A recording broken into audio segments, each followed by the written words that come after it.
What's up, Hockey Talk Show fans? Man, it's good to see you. Been a little while, getting over a little bit of a health thing, but wanted to get in here and get you a quick hit show for the night tonight because I didn't want to let too much time pass without us connecting with each other. Now, you're probably wondering why not a live show. For those of you on the podcast, it probably doesn't even matter. But for those of you who like to watch on Facebook and YouTube, why there's no live show tonight? A couple of reasons. One, the health thing, it's been a little bit of a hindrance, so that's one. And two, there's so much to go over, and there's really little answers to probably a lot of the questions that you guys have because it's February 12th and we're a little ways away from seeing a lot of these moves that we know are going to happen. So I thought, let me just get out there, deliver the news to you. We can get your reaction in the comments below, of course, on Facebook and YouTube.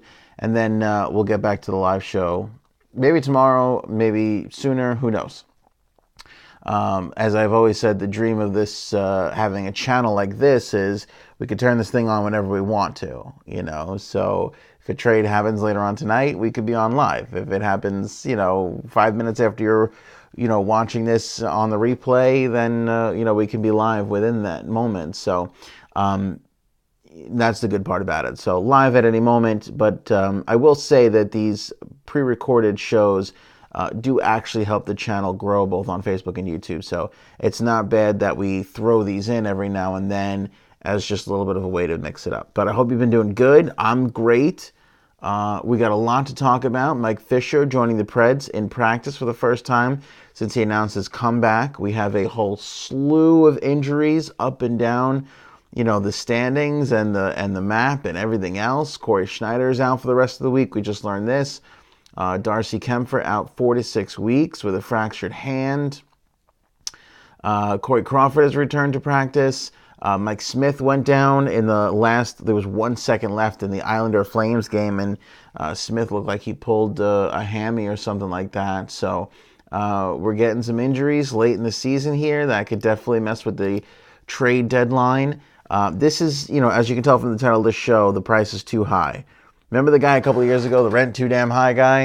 I miss that guy. Those were simpler times. The prices right now for everything are just too high. That is going to be the main theme of the show, and that's why there's no real reason of getting in here and answering some questions tonight. We can do it tomorrow. We can do it the next show. After that, it doesn't really matter. The prices are too high right now. We're hearing a lot of buzz. We're hearing a lot of talk. Overall, the rental market kind of stinks when you think about it. I mean, Evander Kane continues to be the most valuable rental asset out there. I know that Rick Nash has joined the pool, and a lot of people are talking about Rick Nash. Let's break down Rick Nash for a second. The price on Rick Nash is way too high. And I've gotten a lot of criticism from people, a lot of comments coming in saying that I'm crazy, second rounder. I don't think anybody's going to pay a first-round draft pick for Rick Nash. What I know is definitely not going to happen is nobody's going to pay for what they're asking for Rick Nash right now. Right now, the price is a first-round pick, a top prospect, and another lesser player, or prospect or pick in combination with those. I don't think anybody's paying a first-round pick and a prospect and a player for Rick Nash. He's not worth it. He's been playing better. Now, again, I've said, you got to have the ability to change in this business. I'm sitting here saying nobody's going to pay a first-round pick for Rick Nash, and I believe that right now, but that can change. His play can continue to improve. It has gotten a lot better since we started talking about him a couple of weeks ago.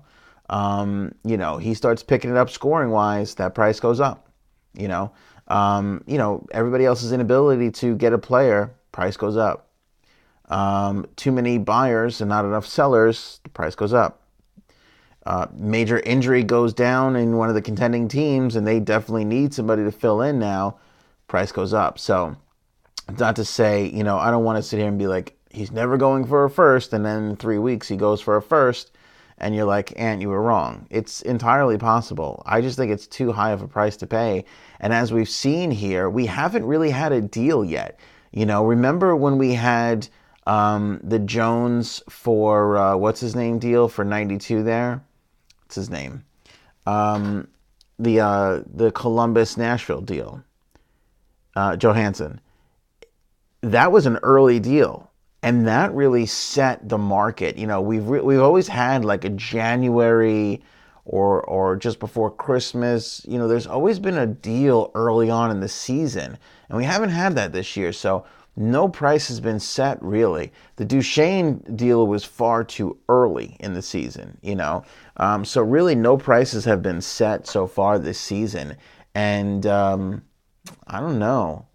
I think it's really affected the market. And on top of that, I think that there's a lot of sellers right now and really not enough buyers, and the prices are too high. The prices are way too high. The Ottawa Senators are saying Derek Brassard is available. By the way, some other interesting moves in Senators land. They continue to be a topic of conversation all year long. We've been talking about the Sens, and not for great reasons. But Tom Anselmi has left as team president. He's come in, not really having too much to do with hockey ops, but his main focus was to get that downtown arena going for the Ottawa Senators, and they had a good step in that a couple of weeks ago, and I haven't really heard much about it since. And either way, Tom has said he's out. Big player up in Canada, big time exec with the Maple Leafs for a number of years. I think like 15 or 16, 17 years. Something like that. And on that note, Pierre Dorion got a 3-year extension. So Dorion has been given the go-ahead to basically form this team for the next 3 years. So I think we're going to see some moves. I'm hearing everybody is available except for Erik Karlsson. We'll wait to see if that's true. Derek Brassard seems to be getting a lot of attention. But again, according to Pierre LeBrun, Sens are looking for a first-round pick, a top prospect, and a third piece. Brassard's 30 years old. Granted, he's got 15 goals? 14 goals and 30 points in 52 games this season. It's not great. It's not horrific either. It's somewhere in the middle.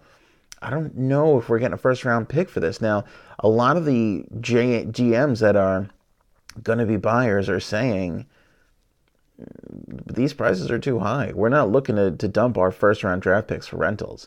And honestly, that's been the theme the last couple of years. We're very far away from that last big deal, which I think was Doug Weight and Carolina. Since that deal, since the Hurricanes won the Cup with Doug Weight, not a lot of big splashy deadline deals have come for first-round draft picks. It really, it hasn't been the case. There was an article out that was the whole purpose of the article, I was reading, I think it was TSN.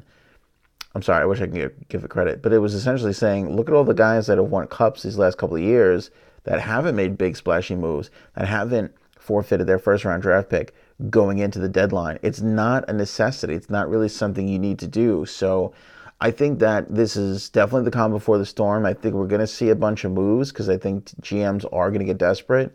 But I don't think you're going to see a lot of first-round draft picks flying around. And, all things stay equal, I don't think you're going to see a first-round draft pick go for Derek Brassard. And I don't think you're going to see one go for Rick Nash either. And I bring this up even more so for Nash because even on his own team, he's like the third most valuable asset. Although, I will say this. I was going over the Rangers the other day. I had some time to kill. And, I have been touting that Michael Grabner is more valuable than Rick Nash. And I'm going to flip-flop that right here because Grabner's got 21 goals and at first sight appears to be more valuable, but he has 7 empty net goals. So although it's great that you're on the ice to close out games and your coach trusts you, that's 7 empty netters for a guy who is famous for not having finish. Gets more breakaways than any player in the National Hockey League I've ever seen and doesn't score on them. I mean, if he scored on 10% more of his breakaways, Grabner would have like 600 goals a year, literally. But he doesn't. But he's got 7 empty netters, and I don't think that that's great. I think his goal stats are a little inflated. Now, I think he's speedy, and I think he's a great penalty killer, and I think he is a great trade deadline asset because you can acquire him and throw him on the third line and not feel bad. Rick Nash is going to have to adjust to the third line on your team. So chemistry-wise, I think that Grabner can slide into any team a lot easier, not only because of his cap space, but because of the type of a player he is, more so than Nash. But all this being said, Nash might be a smidge more valuable when it comes down to it. Even though he's fiercely fallen off, and I feel like he is just a name, and a lot of media outlets are throwing him around because they know he's a big name and he can draw some excitement. So I get that, but even still, Grabner and Nash aside, I still believe that Matt Zuccarello is the more valuable trade chip out of the New York Rangers. I really do. I think Lundqvist is obviously the most valuable, but I don't think he gets moved before the deadline, as I've said.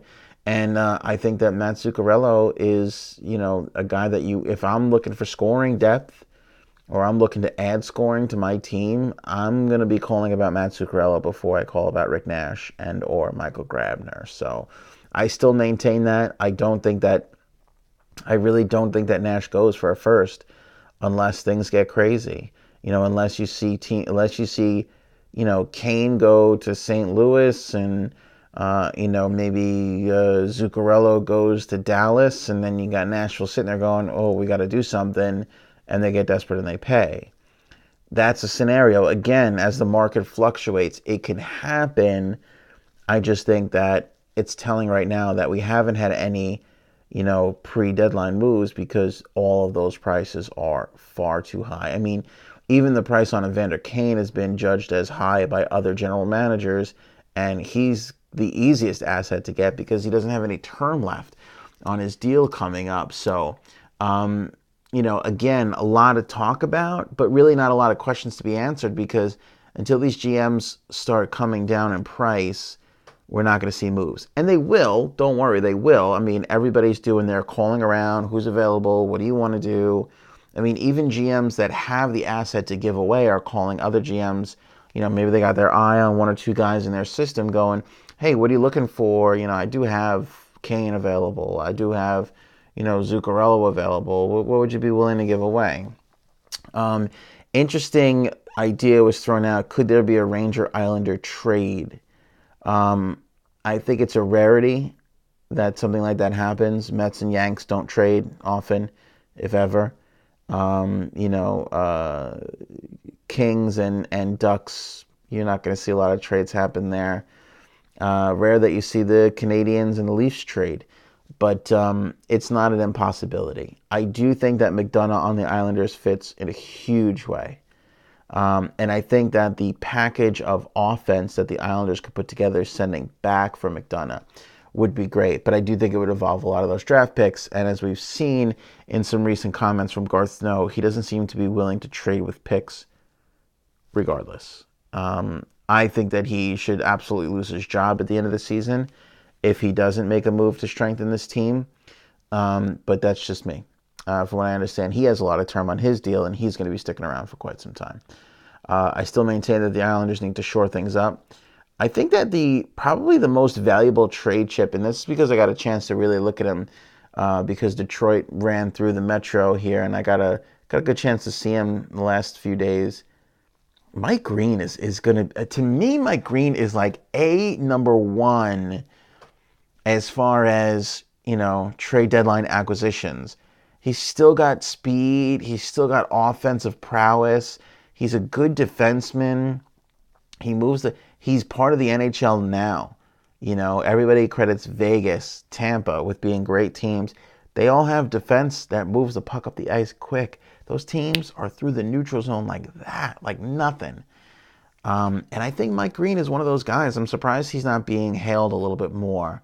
I don't know if he's not as flashy or sexy as some of the other names, but you ask me, I think he's the most valuable trade chip at the deadline. I honestly think he surpasses Evander Kane, I think a lot of teams are going to be looking for D and offensive D, and I think he's, valuable. Now, do I think he's more valuable than McDonough? No, but I think he's going to be more easily had than McDonough. So as far as those guys go, I think that Mike Green is super available, and I mean, I'd rather have if I'm looking for offense, I would rather have Mike Green than Rick Nash. I'm sorry. Max Pacioretty continues to be an issue, which I think is, interesting, but people are starting to talk about now Thomas Plekanec being available. Who cares about Thomas Plekanec? The guy's got 5 goals. I mean, the stretching that some of the media is doing right now is really disgusting. in who's available. Thomas Plekanec. Nobody would pay a 6th-round draft pick for Thomas Plekanec right now. Lots talking about Patrick Maroon too. I find this to be pretty interesting. I don't see Maroon really going anywhere. I really don't. I think it's interesting that rumors today are that Boston might want to pick him up, and that's great. But again, you look at these teams like Nashville, Boston, all these teams that are going to be, quote unquote buyers at the deadline. They all got really good chemistry.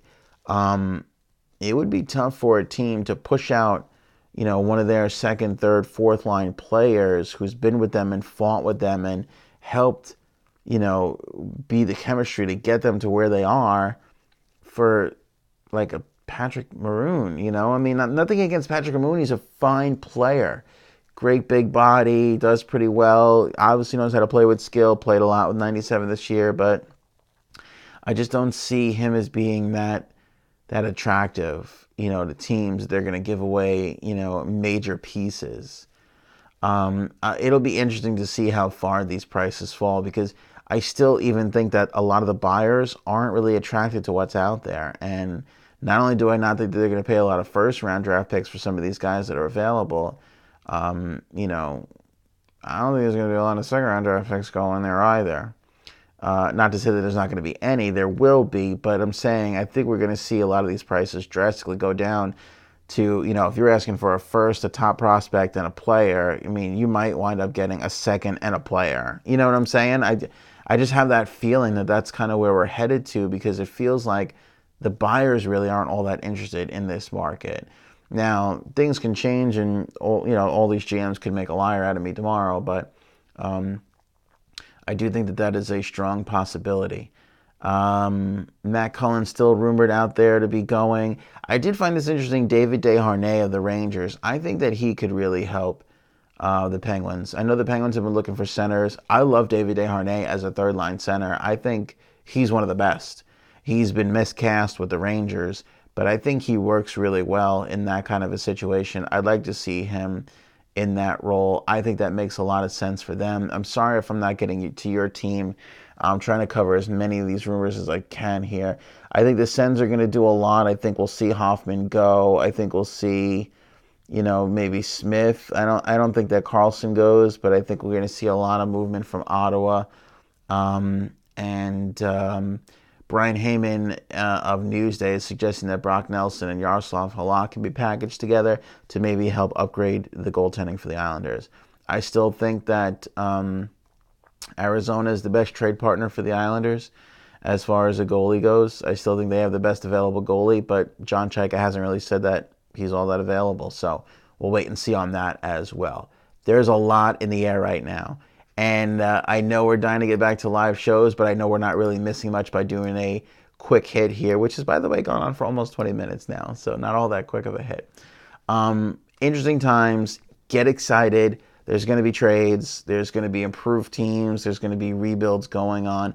By the way, also the notion that the Rangers maybe won't be rebuilding has been thrown out a lot. A lot of people, even though they've put it out there, it's been rumored. They confirmed it with a press conference. They put stuff on social. A lot of people still think that that's BS. And I will say the Rangers went out and beat the Winnipeg Jets.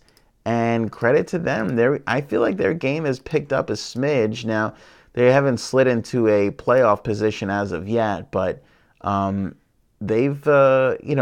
not easy to beat, and they beat them. So good for the New York Rangers. Still a point behind the Islanders, and Columbus has fallen out of the playoff race. It's unbelievable. I could see Columbus going for a shakeup. Columbus is definitely one of those teams that needs offense, but they're not going to be looking for Rick Nash. And I don't even know if they're going to be looking for Evander Kane. Try and pry away Max Pacioretty for the Columbus Blue Jackets. That seems to make more sense. Or Mike Hoffman, somebody that you can put in and get some long-term use out of. But the interesting thing, too, for a lot of these teams, and especially those that are struggling, in the Metro. I'm talking about Jersey. I'm talking about Columbus. I'm talking about the Islanders. Philly to an extent, although they've slid into a third playoff spot. A lot of these GMs are talking about, I think my team can play out of this. They don't want to make changes. Now, I don't know if this is big talk and negotiation because they're sending a message that they're not going to make any moves and that'll make the sellers panic and lower their prices sooner. Could be.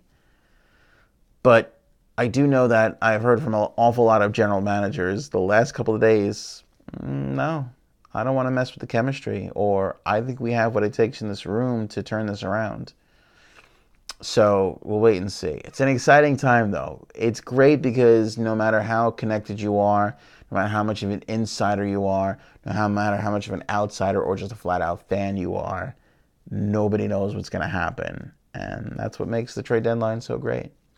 What do you want your team to do? That's the question. If you could pick one acquisition out of all those names that are out there, Evander Kane, Rick Nash, Matt Zuccarello, Ryan McDonough, Mike Green, Mike Hoffman, Brock Nelson, out of all of these guys, what do you want your team to do? Who do you want your team to go out there and get? Let me know in the comments below. I will see you guys on the next shift.